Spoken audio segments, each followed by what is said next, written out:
नमस्कार, सी न्यूज़ भारत देख रहे हैं आप। मैं हूं अखिलेश पांडे। वक्त हो चुका है न्यूज़ बुलेटिन का। इस बुलेटिन में हम जानेंगे कि आगरा में निःशुल्क सर्जरी कैंप का आयोजन किसके द्वारा कराया गया। फिर देखेंगे कि कहां पर राम की पैड़ी को सजाने और संवारने का काम चल रहा है। साथ ही बात करेंगे रीवा की, जहां नई गढ़ी नगर पंचायत में पार्षदों को लेकर बैठक हुई संपन्न। और भी तमाम खबरों पर आइए विस्तार से करते हैं चर्चा। खबर आगरा से है, जहां दिल्ली गेट से सरकार हॉस्पिटल और सत्यमेव जयते ट्रस्ट की ओर से निःशुल्क सर्जरी कैंप का आयोजन किया जा रहा है। ये कैंप 25 जनवरी से 25 फरवरी तक चलेगा। मरीजों के ऑपरेशन सरकार हॉस्पिटल में विशेषज्ञ डॉक्टर की टीम करेगी। इस संदर्भ में मंगलवार को एक पैम्पलेट भी जारी किया गया है, ताकि ज्यादा से ज्यादा मरीज इससे लाभान्वित हो सके। हॉस्पिटल के डायरेक्टर डॉक्टर देवाशीष सरकार और महामंत्री गौतम सेठ ने बताया कि कैंप में हार्निया, अपेंडिक्स, पित्त की थैली, बांझपन, किडनी स्टोन, प्रोटेस्ट, नसबंदी, मूत्र और स्त्री रोग से जुड़ी सभी बीमारियों के ऑपरेशन होंगे। साथ ही साथ लोगों की मेडिकल जांच भी 50% छूट के साथ कराई जाएगी। नमस्कार, मैं डॉक्टर देवाशीष सरकार आप सभी को ये बताना चाहता हूँ कि सत्यमेव जयते ट्रस्ट और सरकार हॉस्पिटल की तरफ से एक अनूठी पहल की गई है, जिसमें कि 25 जनवरी से 25 फरवरी 2023 के बीच में निःशुल्क चिकित्सा कैंप का आयोजन किया जा रहा है, जिसमें कि यूरोलॉजी, जनरल सर्जरी, गायनेकोलॉजी और पेन मैनेजमेंट के विशेषज्ञ अपनी सेवाएं देंगे और जांचों में भी रियायती दरों पे किया जाएगा, जिसमें कि 50% छूट दी जाएगी। सत्यमेव जयते ट्रस्ट हम लोग पूर्व में भी कई वर्षों से सरकार नर्सिंग के माध्यम से सहयोग से निःशुल्क चिकित्सा शिविर लगाते हैं, जिसमें कि गरीब मरीजों का रजिस्ट्रेशन होता है और उनकी जांचें रियायती दरों पर अस्पताल के विशेषज्ञ डॉक्टरों द्वारा करी जाती हैं। और उसमें से अगर जो ऑपरेशन योग्य मरीज़ आते हैं उनका ऑपरेशन भी निःशुल्क होता है। कोई भी चार्ज मरीज से नहीं लिया जाता किसी भी तरीके का। डॉक्टर की फीस भी नहीं ली जाती। हम लोग 2 साल पहले भी ये कैंप कर चुके हैं, जिसमें हम लोगों ने ऑपरेशन किया था। और गरीब मरीज की सेवा के लिए तो हम लोग हमेशा तत्पर हैं। जब भी मौका लगता है हम लोग करते हैं। तो वैसे भी बिना इस कैंप के भी हम लोग करते रहते हैं। आगरा से सीनियर संवाददाता अनुज उपाध्याय की रिपोर्ट। अयोध्या को सजाने और संवारने का काम तेजी के साथ किया जा रहा है। श्रद्धालु अब अयोध्या पहुंचे तो उनको अयोध्या एक बदली रूप में दिखाई दे, जैसे त्रेता युग में अयोध्या दिखाई देती थी। अयोध्या में विकास का कार्य तेजी से किया जा रहा है, जिससे श्रद्धालुओं को तमाम प्रकार की सुविधाएं दी जा सके। इसके लिए अयोध्या जिला प्रशासन पूरी तरीके से कटिबद्ध है। योजना में सरयू के घाट पर पहुंचने पर रामधुन सुनाई देती है। पहले जो चौराहा नए घाट के नाम से जाना जाता था, अब वो चौराहा लता मंगेशकर चौराहे के नाम से जाना जा रहा है। अयोध्या के बारे में जिलाधिकारी नीतीश कुमार ने क्या बताया, आइए आपको सुनवाते हैं।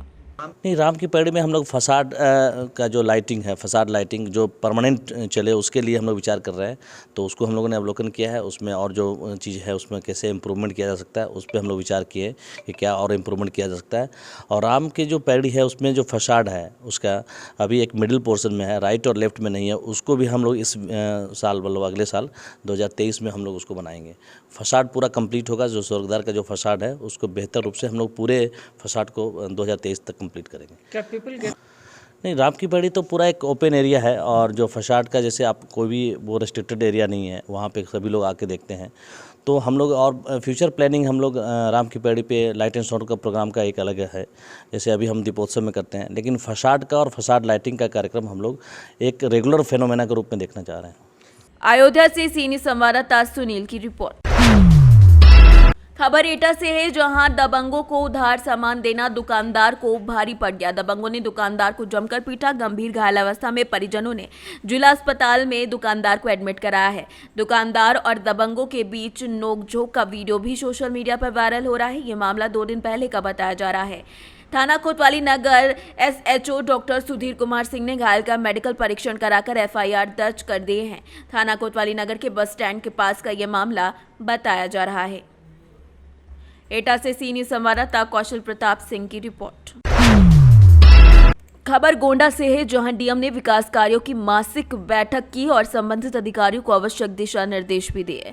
जिलाधिकारी डॉक्टर उज्जवल कुमार की अध्यक्षता में कलेक्ट्रेट सभागार में विकास कार्यक्रमों की मासिक समीक्षा आयोजित हुई। समीक्षा बैठक में डीएम ने मुख्यमंत्री की सर्वोच्च प्राथमिकता वाले वन टांगिया ग्रामों में सरकार द्वारा चलाई जा रही सभी योजनाओं का लाभ सभी लाभार्थियों तक पहुंचाने के निर्देश दिए। इसके साथ ही अन्य सभी विभागों के द्वारा विकास कार्यों को प्राथमिकता के आधार पर कराना सुनिश्चित करने के निर्देश दिए हैं। बैठक में मुख्य विकास अधिकारी गौरव कुमार, सीएमओ डॉक्टर रश्मि वर्मा, प्रभागीय वनाधिकारी पंकज शुक्ल, उप निरीक्षक कृषि, जिला विकास अधिकारी दिनकर विद्यार्थी समेत कई लोग उपस्थित रहे। गोंडा से सी न्यूज संवाददाता राजेश की रिपोर्ट। खबर फतेहपुर से है, जहां ठंड लगने की वजह से ड्यूटी पर तैनात कांस्टेबल की मौत हो गई। 112 नंबर में तैनात था कांस्टेबल राजेंद्र प्रसाद सोनकर। कांस्टेबल की मौत की खबर सुनकर परिजनों का हाल बेहाल हो गया है। ये पूरा मामला खागा कोतवाली का बताया जा रहा है। मामला है, कैसे मौत हुई? ये करीब हमारे भतीजे हैं, राजेंद्र प्रसाद हेड कांस्टेबल हैं। वहाँ खागा में 112 डायल में पोस्टिंग है इनकी। तो इन्होंने फ़ोन किया रात में, घर में फ़ोन आया तो बच्चों ने चिल्लाना शुरू कर दिया रात में 2 बजे के आसपास। तो 2 बजे जब फ़ोन आया तो हम लोग भागे घर में, क्या हो गया क्या हो गया। तो बताया कि भैया की तबीयत ज़्यादा ख़राब है। और जब तबीयत ख़राब सुनी गई तो हम लोग की गाड़ी लेकर के घर से खागा पहुँचे। पूरा था थोड़ा सा ज़्यादा, वहाँ से लेके वहाँ जब देखा तो भैया बेहोश पड़े रहे तो बेहोश की हालत में इनको अस्पताल, यहाँ सदर अस्पताल फतेहपुर लाए। जब लाए तो यहाँ उसमें ट्रामा सेंटर में लाए, अंदर किए, बुलाए हम, इसमें जो डॉक्टर साहब रहे तो उन्होंने जब देखा तो बताया कि करीब 5 बजे के आसपास। क्या नाम है आपका? सुबह। हमारा नाम जागेश्वर प्रसाद है। कहाँ के रहने वाले हैं? मैं ग्राम रघुनाथगंज, थाना लालगंज, जनपद रायबरेली। फतेहपुर से सी न्यूज संवाददाता विमलेश की रिपोर्ट। कानपुर देहात नगर पंचायत मूसानगर में स्थित मुक्तेश्वरी मंदिर में एसडीएम नीलिमा यादव, सीओ तनु उपाध्याय, इंस्पेक्टर मूसानगर कपिल दुबे, नगर पंचायत अधिकारी पंकज यादव ने मंदिर पहुंचकर व्यवस्था का जायजा लिया। एसडीएम ने नगर पंचायत कर्मचारियों को मंदिर में यमुना तक का रास्ता सही कराने के प्रकाश में व्यवस्था कराने के आदेश दिए। वहीं मंदिर घाट पूर्व में प्रतिबंधित क्षेत्र घोषित है। लोगों को दूसरी जगह स्नान करने की व्यवस्था कराने के लिए भी कहा गया है। कानपुर देहात से सी न्यूज संवाददाता अनूप कुमार की रिपोर्ट। खबर मुजफ्फरपुर जिला के बंदरा प्रखंड से है, जहां पियर थाना की पुलिस ने देशी चुलाई शराब के साथ एक व्यक्ति को गिरफ्तार कर जेल भेज दिया है। इस मामले में पियर थाना अध्यक्ष रवि कुमार गुप्ता ने बताया कि थाना क्षेत्र के हरपुर बांध चौक पर जांच के दौरान पुलिस को देख एक व्यक्ति भागने लगा, जिससे पुलिस बल के सहयोग से पकड़ा गया है। पकड़ाए गए व्यक्ति ने अपनी पहचान हाजीपुर सदर थाना क्षेत्र के सेनवारी निवासी मोहम्मद मुन्ना के रूप में बताया है। तलाशी में उसके बैग से 1 लीटर चुलाई शराब बरामद की गई है। थाना अध्यक्ष ने बताया कि आवश्यक पूछताछ के बाद पकड़े गए व्यक्ति के खिलाफ मद्य निषेध कानून के तहत आवश्यक धाराओं में एफआईआर दर्ज कर कानूनी कार्यवाही के लिए भेज दिया गया है। मुजफ्फरपुर से सीनियर संवाददाता गंधीर कुमार झा की रिपोर्ट। खबर एटा से है, जहां आवागढ़ नगर में राष्ट्रीय आरएसएस के तत्वावधान में पूर्ण गणवेश में एकत्रीकरण हुआ, जिसमें जिला प्रचारक विकास की मौजूदगी रही। 29 जनवरी 2023 को नगर में होने वाले पथ संचलन के लिए अभ्यास कराया गया। नगर में पहली बार हो रहे पथ संचलन की रूपरेखा बनाई गई है, जिसमें तय हुआ कि जिस दिन संचलन होगा पूरे नगर में संचलन टोली पर पुष्प वर्षा होगी। नगर में जगह जगह पोस्टर बैनर लगवाए जाएंगे। मुख्य रूप से उपस्थित स्वयं सेवक बंधु विभाग के सह समरसता प्रमुख सुभाष वर्मा, जिला प्रचारक विकास समेत कई लोग उपस्थित रहे। एटा से सीनियर संवाददाता राघवेंद्र अगरिया की रिपोर्ट। जनता की आवाज को प्रमुखता के साथ रखकर सरकार तक पहुंचाने वाले नवीन जय हिंद आज रेवाड़ी पहुंचे, जहां उन्होंने रेवाड़ी की गांधी चौक स्थित दावत रेस्टोरेंट में एक पत्रकार वार्ता का आयोजन कर बेरोजगारी की बारात के लिए निमंत्रण दिया। उन्होंने मौजूदा भाजपा सरकार और विपक्ष पर भी निशाना साधते हुए कहा कि अब लोगों को किसानों की तरह अपने हक की लड़ाई लड़ने के लिए आगे आना होगा, क्योंकि सरकार और विपक्ष को लोगों के हितों से कोई सरोकार नहीं है। जिनको जो एक सामान्य रूप से कोई इतना बड़ा कह रहे हैं मुख्यमंत्री साहब, आपकी जानकारी के लिए कि जो खेल मंत्री है जिनके ऊपर जो आरोप लगे हैं, एक लड़की ने आरोप लगाए हैं और उनके ऊपर बड़ी संगीन धाराएं हैं। वो जो आरोप लगे हैं 7 साल तक की सजा है। मुख्यमंत्री साहब बड़ी बेशर्मी से उनको डिफेंड कर रहे हैं और कह रहे हैं कि आरोप लगाने से कोई दोषी नहीं होता। हम मुख्यमंत्री की ये बात मान लेते हैं। तो मैं मुख्यमंत्री साहब से ये पूछना चाहता हूं, ये जेलों में 80% लोग तो आरोपित ही हैं, सजा तो सबको हुई नहीं है। तो जब सबको सजा नहीं हुई तो उनको जेलों से निकालो, छोड़ो। भाई ये देश में एक कानून है या अलग लोगों के लिए अलग अलग है। अगर यही आरोप मुख्यमंत्री कोई रिश्तेदार होती लड़की और नवीन जयहिंद पे लगा देती, तो क्या नवीन जयहिंद जेल में सरकार डालती या मुख्यमंत्री तब भी यही कहते? या किसी भी आम इंसान के ऊपर ये धाराएं लग के कितने लोग हैं जो जेलों के अंदर गए हुए हैं आरोपों के आधार पर? क्योंकि मुख्यमंत्री साहब को अगर नहीं पता हो तो सबसे पहले तो आरोप ही लगाते, सजा थोड़ी होती है तुरंत। तो मैं तो मुख्यमंत्री साहब के, क्योंकि 2-3 बार उन्होंने डिफेंड कर लिया, इससे बेशर्मी की कोई बात नहीं हो सकती जिस तरह से मुख्यमंत्री साहब बोल रहे हैं। अब एक हमें समझ में नहीं आ रहा कि ये जो विपक्ष वाले लोग हैं, पता नहीं ये मुर्दे हो गए हैं, इनकी जीभ काट ली गई है या इनको इतना डरा दिया गया है कि लोगों की इतनी समस्याएं हैं और कोई नहीं बोल रहा। गजब की बात है, मुर्दा हो चुका है विपक्ष, कोई नहीं बोल रहा। फैमिली आईडी के नाम पे 10 लाख गरीबों के बीपीएल कार्ड काट दिए। वो बीपीएल कार्ड नहीं, वो गरीबों की गर्दन काटी है वो। फिर भी अभी शुरू में मुख्यमंत्री साहब कह रहे थे नहीं नहीं नहीं कोई वो नहीं है। आज कल बताते हैं, उन्होंने कहा कि हम ये नंबर जारी कर रहे हैं, 15 दिन में ठीक कर देंगे, ये कर देंगे। बड़ी गजब बात है कि जब खिलाड़ियों का खेल कोटा सरकार खा जाती है तो भी विपक्ष चुप रहता है। जब बुढ़ापा पेंशन खत्म कर दी जाती है, बुजुर्गों की जिंदों को मुर्दा दिखा दिया जाता है, पीपीपी आईडी के नाम पे पेंशन काटी जाती है तो भी विपक्ष चुप रहता है। अब बीपीएल कार्ड काटे गए तो भी कभी हमने तो देखा नहीं सड़क पे कि कोई विपक्ष वाला आता हो। अब एक मुद्दा और है जो खासकर साउथ हरियाणा के लिए बहुत ही महत्वपूर्ण है। रेवाड़ी से सीनियर संवाददाता चैन सिंह की रिपोर्ट। चतरा पुलिस ने भाकपा माओवादी नक्सलियों को एक बार फिर से तगड़ा झटका दिया है। एसपी राकेश रंजन को मिली गुप्त सूचना के आधार पर जिले के प्रतापपुर थाना पुलिस की टीम ने एसडीपीओ अविनाश कुमार के नेतृत्व में अभियान चलाकर माओवादियों का बम प्लानर सह कुरियर लालू यादव को गिरफ्तार करने में सफलता हासिल की है। दुर्दांत नक्सली लालू विगत 8 सालों से पुलिस की आंखों में धूल झोंक कर फरार चल रहा था। वो माओवादी संगठन में बम बनाने और पेट्रोलिंग पर निकली पुलिस पार्टी को टारगेट करने की नियत से सड़क में बम प्लांट करने में एक्सपर्ट माना जाता था। एसडीपीओ अविनाश कुमार ने बताया कि गिरफ्तार नक्सली लालू यादव ने करीब 8 साल पहले कुंदा थाना क्षेत्र के हेसातू दुंद मुख्य सड़क पर बम प्लांट कर पेट्रोलिंग पर निकली पुलिस पार्टी को उखाड़ने और सुरक्षा बलों की निर्मम हत्या कर हथियार लूटने की घिनौनी साजिश भी रची थी।